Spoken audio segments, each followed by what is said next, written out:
ವಿರುದ್ಧ ಸಮರ ಸಾರಿದ್ದಾರೆ ಶಾಮನೂರು ಶಿವಶಂಕರಪ್ಪ. ಸ್ವಪಕ್ಷೀಯ ನಾಯಕ ಶಾಮನೂರು ಶಿವಶಂಕರಪ್ಪ ಖಡಕ್ ಎಚ್ಚರಿಕೆ ಕೊಟ್ಟಿದ್ದಾರೆ. ಲಿಂಗಾಯತ ಒಕ್ಕಲಿಗ ಎದುರು ಹಾಕೊಂಡು ರಾಜ್ಯಭಾರ ಮಾಡೋದು ಅಸಾಧ್ಯ. ರಾಜ್ಯದಲ್ಲಿ ಫಸ್ಟ್ ಲಿಂಗಾಯತ, ಸೆಕೆಂಡ್ ಒಕ್ಕಲಿಗರಿದ್ದಾರೆ. ಲಿಂಗಾಯತ ಒಕ್ಕಲಿಗರು ಇಬ್ರು ಸೇರಿ ಹೋರಾಟ ಮಾಡ್ತೀವಿ. ದೊಡ್ಡ ಮಟ್ಟದ ಹೋರಾಟದ ಮುನ್ಸೂಚನೆಯನ್ನ ಕೊಟ್ಟಿದ್ದಾರೆ ಶಾಮನೂರು. ಸ್ವಪಕ್ಷೀಯರಿಂದಲೇ ವ್ಯಕ್ತವಾಗ್ತಾ ಇರೋ ಬಹಳ ದೊಡ್ಡ ಸಂಕಷ್ಟ ಇದು. ಶಾಮನೂರು ಶಿವಶಂಕರಪ್ಪ ಖಡಕ್ ಎಚ್ಚರಿಕೆ ಕೊಟ್ಟಿದ್ದಾರೆ. ರಾಜ್ಯ ಸರ್ಕಾರದ ವಿರುದ್ಧ ಸಮರ ಸಾರಿದ್ದಾರೆ. ದೊಡ್ಡ ಮಟ್ಟದ ಹೋರಾಟದ ಮುನ್ಸೂಚನೆ ಕೊಟ್ಟಿದ್ದಾರೆ ಶಾಮನೂರು.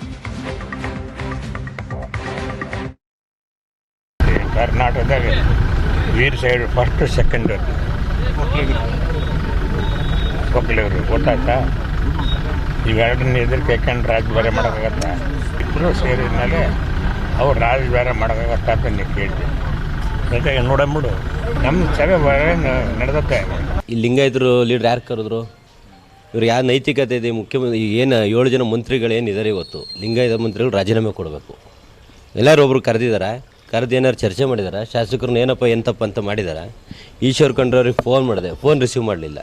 ಇವ್ರನ್ನೆಲ್ಲ ನಂಬ್ಕೊಂಡು ಯಾವ ರೀತಿ ರಾಜಕೀಯ ಮಾಡಬೇಕು, ಯಾವ ರೀತಿ ನಾವು ರಾಜಕೀಯ ಮಾಡಬೇಕು ಅಂತ 7 ಜನನೂ ಲಿಂಗಾಯತರ ಮಂತ್ರಿಗಳನ್ನ ರಾಜೀನಾಮೆ ಕೊಡಿಸಿ. ಅವ್ರ ಕೈಲಿ ಏನು ಕೆಪಾಸಿಟಿ ಇಲ್ಲ, ರಾಜೀನಾಮೆ ಕೊಡಿಸಿ. ಯಾಕೆಂದರೆ ಇಲ್ಲಿ ಅನ್ಯಾಯ ಸಮಾಜಕ್ಕೆ ಆಗ್ತಿದ್ರು ಸಹ ಇಲ್ಲಿವರೆಗೂ ಒಬ್ಬ ಶಾಸಕರುಗಳಿಗೆ ಸಭೆ ಕರೆದು ಚರ್ಚೆ ಮಾಡೋಣ, ನಾಳೆ ದಿನ ನಾವು ಉತ್ತರ ಕೊಡೋಕ್ಕಾಗ್ತದೆ. ಮಠಾಧೀಶರು ಇರ್ತಾರೆ ನಮ್ಮ ಹಿಂದೆ, ದಯಮಾಡಿ ಈ ಕೂಡಲೇ ಒಂದು ಸಭೆ ಕರಿಬೇಕು ಲಿಂಗಾಯತರು ಮಂತ್ರಿಗಳು ಅಂತ ನಾನು ಮನವಿ ಮಾಡ್ತೀನಿ. ಈಗ ಅವರು ಸೀನಿಯರ್ ಇದ್ದಾರೆ, ಅವ್ರು ಹೇಳೋ ಮಾತುಗಳು ಸತ್ಯ ಇರ್ತದೆ, ಹಂಗಂತ ನಾವು ಅದನ್ನೆಲ್ಲ ಮಾತಾಡೋಕ್ಕಾಗಲ್ಲ. ಯಾಕಪ್ಪ ಅಂದರೆ ಎಲ್ಲ ಸಮುದಾಯನೂ ಬೇಕು, ಯಾವುದೇ ಒಂದು ಸಮುದಾಯದಲ್ಲಿ ರಾಜಕೀಯ ಮಾಡೋಕ್ಕಾಗಲ್ಲ, ಎಲ್ಲ ಸಮುದಾಯನೂ ಬೇಕು. ಆದರೂ ಒಬ್ಬರು ಹಿರಿಯರು ಇವತ್ತು ಖಡಕ್ಕಾಗಿ ಒಬ್ಬರು ಸಮಾಜದ ಪರವಾಗಿ ನಿಂತಿದ್ದಾರೆ, ನಾನು ಅವ್ರಿಗೆ ಬೆಂಬಲ ವ್ಯಕ್ತಪಡಿಸ್ತೀನಿ. ರಾಜ್ಯ ಸರ್ಕಾರದ ವಿರುದ್ಧ ಸಮರ ಸಾರಿದ್ದಾರೆ ಶಾಮನೂರು ಶಿವಶಂಕರಪ್ಪ. ಸ್ವಪಕ್ಷೀಯ ನಾಯಕ ಶಾಮನೂರು ಶಿವಶಂಕರಪ್ಪ ಖಡಕ್ ಎಚ್ಚರಿಕೆ ಕೊಟ್ಟಿದ್ದಾರೆ. ಲಿಂಗಾಯತ ಒಕ್ಕಲಿಗ ಎದುರು ಹಾಕೊಂಡು ರಾಜ್ಯಭಾರ ಮಾಡೋದು ಅಸಾಧ್ಯ. ರಾಜ್ಯದಲ್ಲಿ ಫಸ್ಟ್ ಲಿಂಗಾಯತ, ಸೆಕೆಂಡ್ ಒಕ್ಕಲಿಗರಿದ್ದಾರೆ. ಲಿಂಗಾಯತ ಒಕ್ಕಲಿಗರು ಇಬ್ರು ಸೇರಿ ಹೋರಾಟ ಮಾಡ್ತೀವಿ. ದೊಡ್ಡ ಮಟ್ಟದ ಹೋರಾಟದ ಮುನ್ಸೂಚನೆಯನ್ನ ಕೊಟ್ಟಿದ್ದಾರೆ ಶಾಮನೂರು. ಸ್ವಪಕ್ಷೀಯರಿಂದಲೇ ವ್ಯಕ್ತವಾಗ್ತಾ ಇರೋ ಬಹಳ ದೊಡ್ಡ ಸಂಕಷ್ಟ ಇದು. ಶಾಮನೂರು ಶಿವಶಂಕರಪ್ಪ ಖಡಕ್ ಎಚ್ಚರಿಕೆ ಕೊಟ್ಟಿದ್ದಾರೆ. ರಾಜ್ಯ ಸರ್ಕಾರದ ವಿರುದ್ಧ ಸಮರ ಸಾರಿದ್ದಾರೆ. ದೊಡ್ಡ ಮಟ್ಟದ ಹೋರಾಟದ ಮುನ್ಸೂಚನೆ ಕೊಟ್ಟಿದ್ದಾರೆ ಶಾಮನೂರು.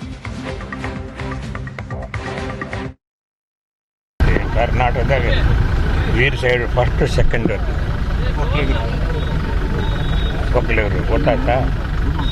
ಇವೆರಡನ್ನ ಎದುರು ಕೇಳ್ಕೊಂಡು ರಾಜ್ಯಭಾರ ಮಾಡೋಕ್ಕಾಗತ್ತಾ? ಇಬ್ಬರು ಸೇರಿದ ಮೇಲೆ ಅವ್ರು ರಾಜ್ಯಭಾರ ಮಾಡೋಕ್ಕಾಗತ್ತಾ ಅಂತ ನೀವು ಕೇಳಿದೆ. ಜೊತೆಗೆ ನೋಡಂಬಿಡು ನಮ್ಮ ಸಭೆ ನಡೆದತ್ತೆ. ಈ ಲಿಂಗಾಯತರು ಲೀಡರ್ ಯಾರು ಕರೆದ್ರು? ಇವ್ರು ಯಾವ ನೈತಿಕತೆ ಇದೆ? ಮುಖ್ಯಮಂತ್ರಿ ಏನು 7 ಜನ ಮಂತ್ರಿಗಳೇನಿದ್ದಾರೆ ಇವತ್ತು, ಲಿಂಗಾಯತ ಮಂತ್ರಿಗಳು ರಾಜೀನಾಮೆ ಕೊಡಬೇಕು.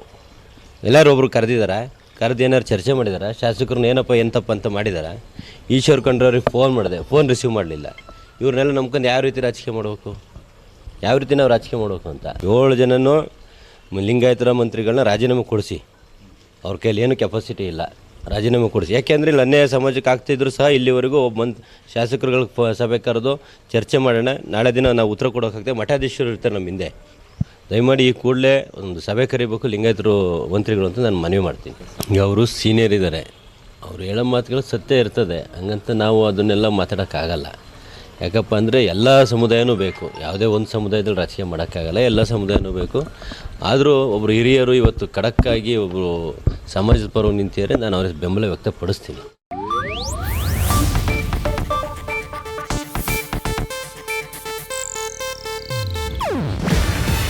ಇದು ಏಷ್ಯಾನೆಟ್ ನ್ಯೂಸ್ ನೆಟ್ವರ್ಕ್ ಪ್ರಸ್ತುತಿ. ನೀವು ನೋಡ್ತಿದ್ದೀರಾ ಏಷ್ಯಾನೆಟ್ ಸುವರ್ಣ ನ್ಯೂಸ್.